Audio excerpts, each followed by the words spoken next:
recording this? I thought I was. Guess we can't do a test soon. So basically, you're gonna have to keep dividing every term by whole numbers, okay, until you find your greatest common factor. Okay, there is no easy way out of this, unfortunately. Okay. So in this 27 is a greatest common factor. Can I have your attention here? You see that my first term has a negative in front of it, right? Because that has a negative out of it, I want to factor that negative out.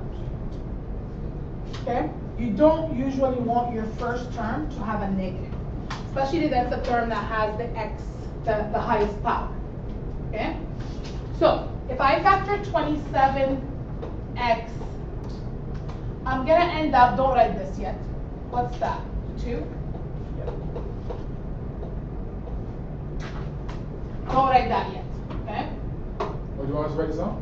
Do not write that. Okay. What's 135 divided by 27? 5? Yeah, 5. You're going to end up with this. Okay? If you look right here, your first term, which has the highest exponent, has a negative in front of it. And this is not something that you would want later on when we do the harder factor. Okay? So that's why you would want to factor that negative out. Okay? So when you're factoring, instead of factoring 27x, you're going to factor negative 27x. So if I divide this by negative 27x, and divide this by negative 27x. Write this down? Yeah.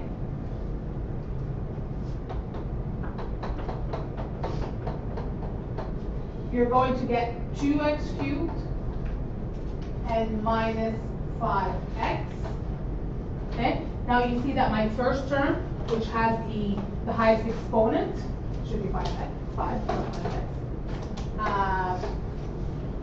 has a positive coefficient instead of a negative.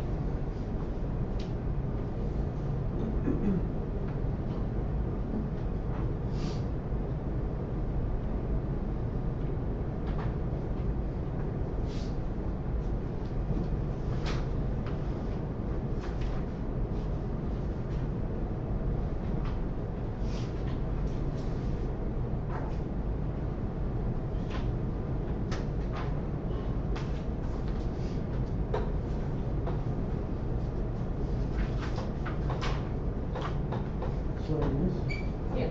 Can you explain why the exponent changed from 4 to 3? Because you're dividing by an x, Okay. right? So basically you're subtracting the 4 minus the 1, Okay. so that gives you a 3. Okay? When I have x and x, they cancel each other out. Okay? So you're always, whenever dividing your letters, you see that right here, it's 4 minus 2. Right? Which gives me 3 minus 2 gives you 3. Okay, so you're always subtracting your exponents. You okay with that? Yep. Okay.